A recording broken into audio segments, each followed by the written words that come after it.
नमस्कार दोस्तों, target with PS Parihar channel में आपका स्वागत है। सुबह की इस वीडियो में ऐसी सूचनाएं होती हैं जो विभिन्न समाचार पत्रों पर छाई हुई होती हैं और विद्यार्थियों के लिए आवश्यक होती हैं। तो आइए शुरू करते हैं और देखते हैं कि आज के समाचार पत्रों में विद्यार्थी जीवन से संबंधित कौन कौन सी सूचनाएं हैं। आगे बढ़ने से पहले एक सूचना उन विद्यार्थियों के लिए है जो विद्यार्थी लेखपाल भर्ती की तैयारी कर रहे हैं। वे सभी अभ्यर्थी सरस्वती प्रकाशन प्राइवेट लिमिटेड की ये पुस्तकें ले सकते हैं। प्रयागराज का प्रकाशन है, काफ़ी अच्छा प्रकाशन है। प्रयागराज की सभी कापी किताबों की दुकानों में आपको ये प्रकाशन मिल जाएगा, यानी कि ये पुस्तकें मिल जाएंगी सरस्वती प्रकाशन की, और वाराणसी में भी आपको ये पुस्तकें मिल जाएंगी। सरस्वती प्रकाशन की ग्राम समाज एवं ग्राम विकास की भी पुस्तकें आती हैं और लेखपाल भर्ती की जो अन्य विषय हैं उसकी भी पुस्तकें आती हैं।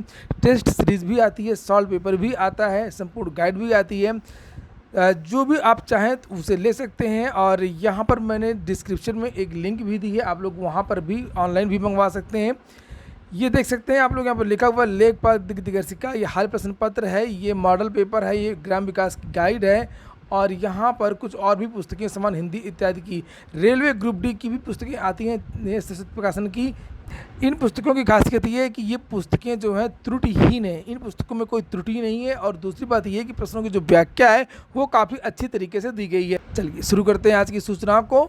और सबसे पहले हम लोग बात करें टीईटी प्रमाण पत्र देने पर रोक के खिलाफ हाईकोर्ट पहुंचे बीएड डिग्री धारक।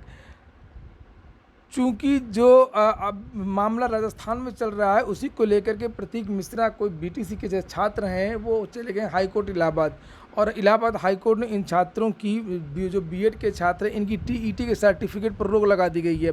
अब इस रोक को हटवाने के लिए बीएड के जो छात्र हैं वो हाईकोर्ट पहुंच गए हैं, उसके बारे में ये सूचना है। लिखा है टीईटी 2021 के प्रमाण पत्र वितरण पर लगाई गई रोक के खिलाफ बीएड डिग्री धारक अभ्यर्थियों ने इलाहाबाद हाईकोर्ट में गुहार लगाई है। मामले में उनकी याचिका को स्वीकार करते हुए न्यायालय ने उन्हें पक्ष रखने का समय भी दिया है। राजस्थान हाईकोर्ट ने राजेंद्र सिंह चोटिया के मामले में राष्ट्रीय अध्यापक शिक्षा परिषद की सूचना को रद्द करके बीएड पास अभ्यर्थियों को टीईटी परीक्षा के लिए अयोग्य घोषित कर दिया है।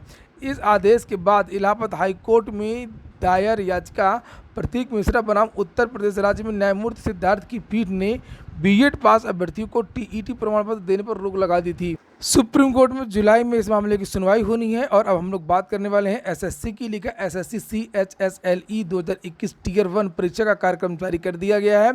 टीयर 1 परीक्षा 24 मई से लेकर के 10 जून के बीच में मध्य क्षेत्र के 17 शहरों में आयोजित की जाएगी। अगली सूचना है तदर्थ शिक्षकों का, जिसके बारे में मैंने कल ही वीडियो बनाया था शाम को और आपको जानकारी दी थी कि युवा मंच की तरफ से एक पत्र भेजा गया। ये मुख्यमंत्री को पत्र भेजा गया था जिसमें ये बताया गया था कि उत्तर प्रदेश के बहुत सारे ऐसे ज़िले हैं जहां पर तदर्थ शिक्षक तैनात हैं, उनको वेतन भी मिल रहा है और उनका जो अधियाचन है वो भेजा नहीं गया। सुप्रीम कोर्ट ने इन सब तदर्थ शिक्षकों को समाप्त कर दिया है, इनकी सेवाएं समाप्त कर दी हैं, लेकिन ये अभी भी काम कर रहे हैं। वहीं पर कल की डेट में आप लोग यहाँ पर देख सकते हैं 20 में की यहाँ पर डेट पड़ी हुई है और ये पत्र जारी किए गए समस्त प्रधानाचार्य, प्रबंधक, अशासकीय सहायता प्राप्त माध्यमिक विद्यालय।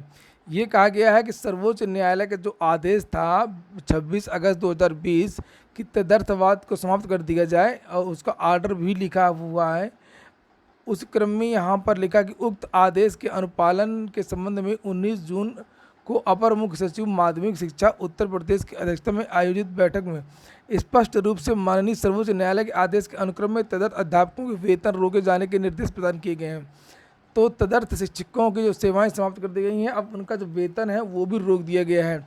अतः उक्त निर्देश के क्रम में आपकी संस्था में कार्यरत 1/1/2000 के बाद ऐसे तदर्थ अध्यापक जो प्रबंध तंत्र द्वारा नियुक्त किए गए उन्हें तत्काल प्रभाव से उनको आहरित किए जाने वाले वेतन माह मई 2022 से रोक लगा दी गई है। संबंधित प्रधानाचार्य को निर्देशित किया जाता है कि विद्यालय के ग्रांट बिल में तदर्थ अध्यापकों के वेतन बिल से हटाते हुए देयक अधोहस्ताक्षर कार्यालय में प्रस्तुत किया जाए। तो इनके वेतन पर रोक लगा दी गई है और अब ये छात्रों द्वारा मांग की गई है कि अब इनका वेतन भी रोक दिया गया है। तो इनके जो पद हैं, रिक्त पद, उनका अधियाचन DIVS के माध्यम से सीधे चयन बोर्ड भेजा जाए। अगली सूचना यूपी SSSC की है। अगली सूचना है यूपी SSSC की, जैसे यहाँ पर लिखा हुआ है कि आबकारी विभाग में 327 सिपाहियों की होगी भर्ती। आबकारी विभाग में 327 सिपाहियों की नई भर्तियों की प्रक्रिया शुरू की गई है। साथ ही पिछली चयन प्रक्रिया से गुजरकर चयनित हुए 376 अन्य सिपाहियों को भी जल्द नियुक्त किए जाने की संभावना है।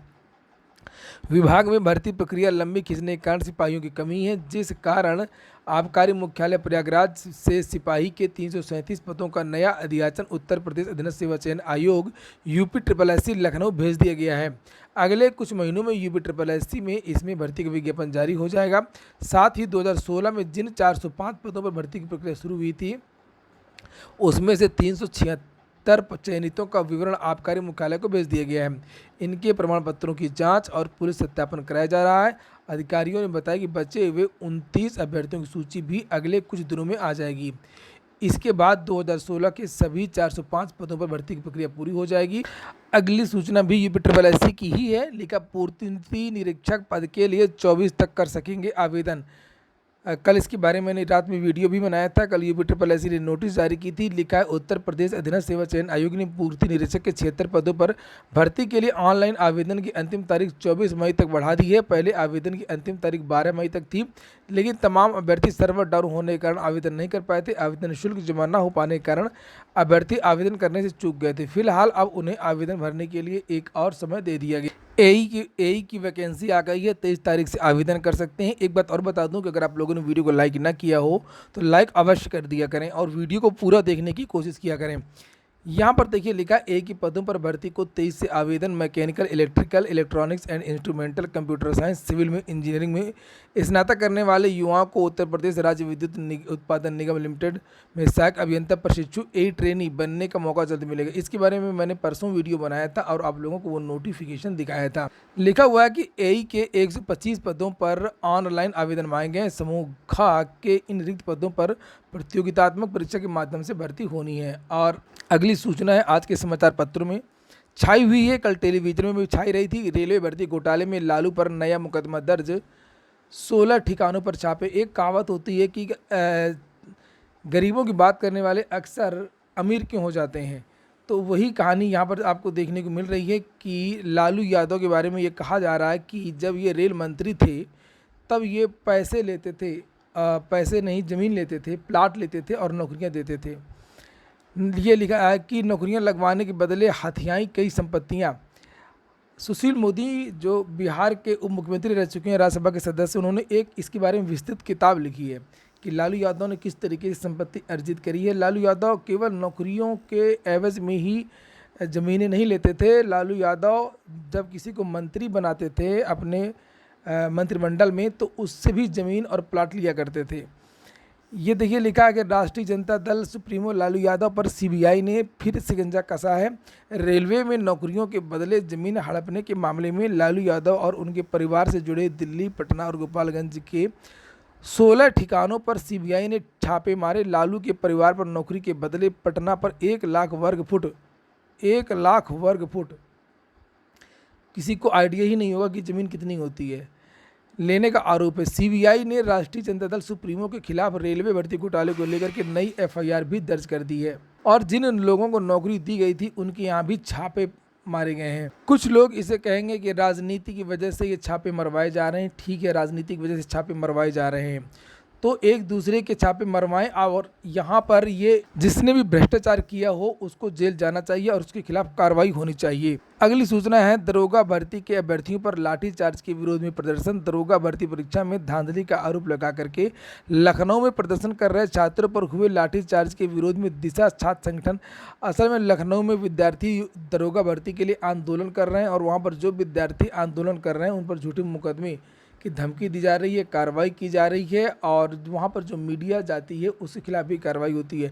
तो इसको लेकर के ये विद्यार्थी इन विद्यार्थियों ने प्रदर्शन किया है और इसको लेकर के ट्विटर पर विद्यार्थियों ने अभियान भी चलाया था। ये देख सकते हैं आप लोग, ये कल का है और ये हैशटैग था कल का UPSI स्टूडेंट मैटर्स और लिखा स्वतंत्र भारत में आर्टिकल 19 समाप्त कर दिया है। आज मुकदमे लिख रहे हैं और सभी के मोबाइल और मीडिया के कैमरे बंद कर दिया, चारों तरफ से घेर कर सबके खिलाफ मुकदमे दर्ज करवाए जा रहे हैं। तो उत्तर प्रदेश योगी सरकार के खिलाफ जो कोई भी बोलता है उसके खिलाफ तुरंत कार्रवाई की जाती है। 207 असिस्टेंट प्रोफेसर का कॉलेज आवंटन 25 तारीख को लेकर सहायता प्राप्त महाविद्यालयों में विज्ञापन संख्या 50 के तहत 4 विषयों में चयनित 207 असिस्टेंट प्रोफेसर को 25 मई को कॉलेज आवंटित होंगे। पहले 3 विषयों का कॉलेज आवंटन होना था, अब महिला अध्ययन विषय भी शामिल कर लिया गया है। आज से ठीक कर सकते हैं आवेदन पत्रों की त्रुटियां। बीएड की जो लास्ट डेट है वो अब समाप्त हो चुकी है।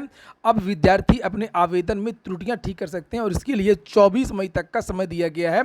लगभग 6.5 लाख विद्यार्थियों ने आवेदन किया है। वहीं पर अगली सूचना उत्तर प्रदेश लोक सेवा आयोग की है। लिखा है ऑनलाइन परीक्षाओं पर निर्णय नहीं ले सका आयोग। 5 साल पहले की एक योजना थी कि उत्तर प्रदेश लोक सेवा आयोग कुछ परीक्षाओं में अब ऑनलाइन प्रक्रिया अपनाएगा, लेकिन ये अभी तक पूरी नहीं की गई।